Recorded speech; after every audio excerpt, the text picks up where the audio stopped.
Global debt trap equals golden era. 1. Foundations of a golden age. The conversation opens with a retrospective acknowledgement of two long-standing professionals in the gold industry.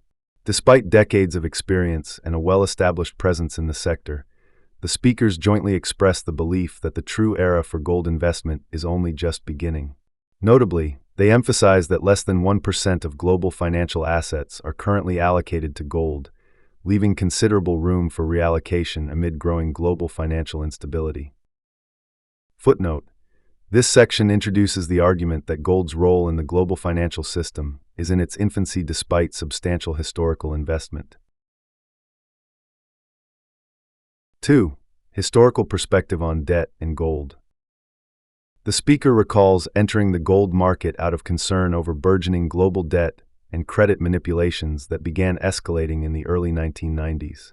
Referencing the closure of the gold window in 1971 and the suppressed price of gold at that time, he highlights how gold investments initiated around 2002 have since appreciated dramatically. These developments underscore the cyclical nature of gold markets and their inverse relationship to systemic economic distortions. Footnote: this section places gold investment within a broader historical context of rising sovereign debt and financial manipulation. 3. Gold as the ultimate financial anchor. A second voice describes an early intuitive alignment with gold, which solidified during the end of the Bretton Woods system. The collapse of that system and a subsequent UK bear market in equities, including a severe secondary banking crisis, served to highlight gold's relative security. The section also critiques traditional academic economics, favoring empirical learning and market observation over formalized instruction. Footnote: this section underscores the empirical realization of gold's value amid macroeconomic turmoil and critiques the academic orthodoxy surrounding economics. 4. The politics of monetary deception. Here, the discussion turns to a critique of political figures who historically praised gold before entering office, only to reject it during their tenure. This contradiction is interpreted as a deliberate sacrifice of economic truth for political expediency. The shift in stance among policymakers is shown as both a reflection and a cause of deeper systemic decay in the monetary system. Footnote: this section highlights the hypocrisy of political leaders who abandon sound monetary principles upon attaining power. 5. Legal and philosophical foundations of sound money. A crucial point is made regarding the historical legal codification of the distinction between money and credit in Roman law. This distinction, established in 548 BC and echoed through common law traditions, has served as the intellectual scaffolding for monetary systems throughout the West. The post-1971 decoupling of currency from gold is interpreted not only as an economic shift, but as a legal and philosophical rupture. Footnote: this section examines how gold's status as lawful money is rooted in ancient legal traditions and disrupted by modern fiat systems. 6. Systemic risk and the gold standard revival. The argument shifts to the notion that today's monetary system, being unanchored from real assets, is inherently unstable. The expanding credit bubble, fueled by unsound fiscal and monetary policy, is poised to implode. In contrast, gold is characterized as the enduring safe haven in times of currency devaluation, market volatility, and political dysfunction. Footnote: this section connects present-day financial risk to the absence of gold backing and highlights gold's enduring reliability. 7. Cyclical ignorance and monetary amnesia. Historical patterns continue to repeat, and yet each generation of political leaders believes it can defy the monetary laws of the past. The discussion reinforces that gold is not only consistent through time, but that it has survived every fiat collapse known to history. Its longevity is credited not only to its intrinsic properties, but to its inability to be politically manipulated. Footnote: this section emphasizes gold's unique historical consistency as a store of value beyond political cycles and fiat collapses.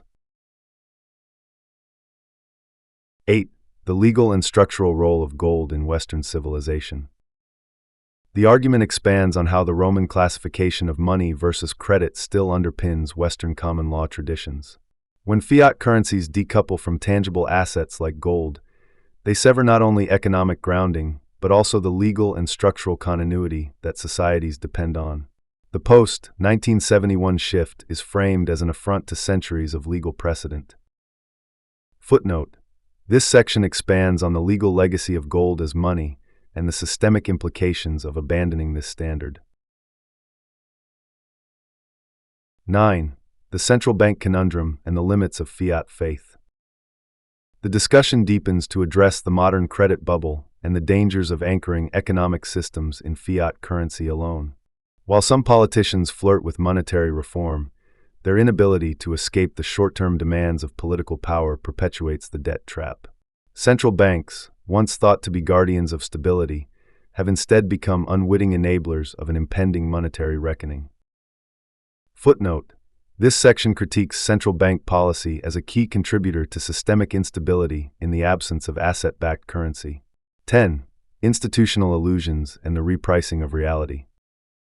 As economic and credit cycles converge toward instability, financial institutions remain largely committed to short-term thinking and performance-based models.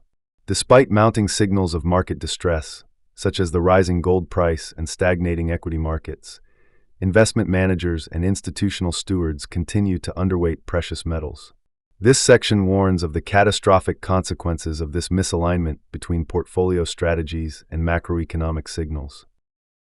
Footnote: this section criticizes institutional investors for ignoring macroeconomic warning signs and failing to adopt gold as a protective asset.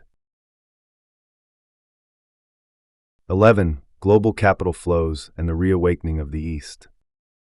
The dialogue shifts toward the growing influence of Asian economies, particularly the cultural and monetary reorientation occurring within nations that have historically valued precious metals.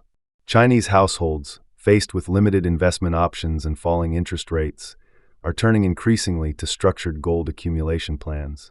The result is a growing bottom-up movement of capital into gold, which may soon mirror the actions of central banks worldwide. Footnote: this section highlights the rising gold demand from Asian savers and its macroeconomic significance for future capital flows. 12. Strategic realignment and the rise of parallel systems.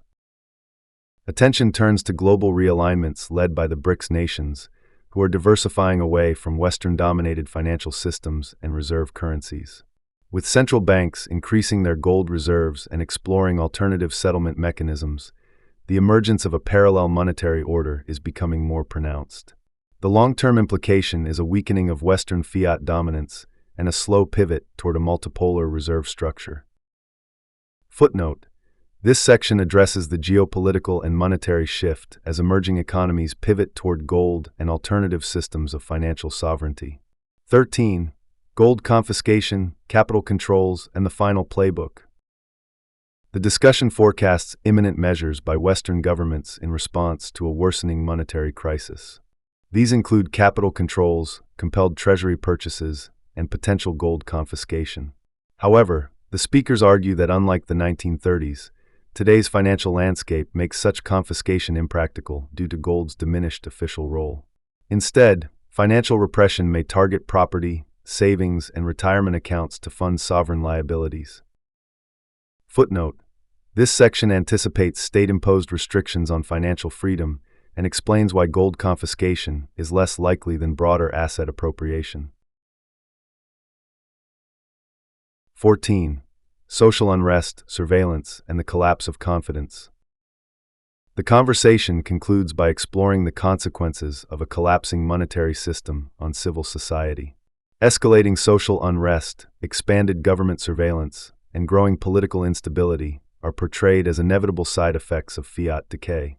The speakers advocate for local resilience, community awareness, and individual preparedness, not merely in financial terms, but across all areas of daily life, as vital to navigating the turbulence ahead. Footnote: this section connects monetary collapse with social upheaval and urges preparation on financial, social, and community levels. 15. a call to preservation and purpose. The final section delivers a philosophical and moral appeal, urging those who understand what is coming to take up the role of educators, supporters, and protectors of others. As monetary and societal systems collapse, the preservation of wealth, culture, and human dignity becomes a duty. The enduring lesson: gold may preserve capital, but only community preserves civilization. Footnote: this section closes with a moral imperative, stressing the need for leadership, education, and compassion in a time of systemic collapse.